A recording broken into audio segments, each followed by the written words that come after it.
İki gündür kamuoyunu meşgul eden sözleşmeli öğretmen olarak Erzurum ilçesine atanan Batmanlı hemşerimiz Yahya Çelikkaya'nın bir ay bile dolmadan ölüm haberiyle ilgili birkaç bilgi vermek istiyorduk.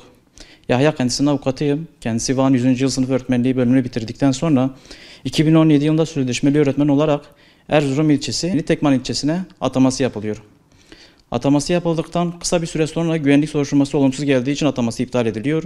Güvenlik soruşturması gizli olduğu için gerekçesini tam olarak öğrenemedik. Buna karşı Ankara 17. İdare Mahkemesi'nde dava açtığımızda olumsuzluk gerekçesi olarak kendisinin KHK ile kapatılan derneğe herhangi bir üyeliği olmadığı ancak üye olanlarla arkadaşlığının bulunması gerekçe gösterildi. 3 yıla yakın bir mahkemesi sürdü. Mahkeme kendisinin bir suçunun olmadığını belgelemesinin ardından göreve başlamasını istedi. Mahkemenin sürdüğü bu 3 yıl içerisinde kendisi hem ekonomik hem de psikolojik sorunlar yaşadı.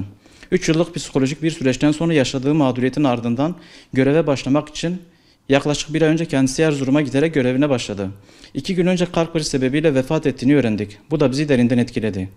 Bu güvenlik soruşturmaları belirtmek isteriz ki hukuka aykırıdır. Mahkemeden uzun sürmesi de dikkate alındığında bu süreçte insanlar oldukça mağdur olmaktalar. Yahya gibi binlerce mağdur kişinin olduğu bilinmektedir.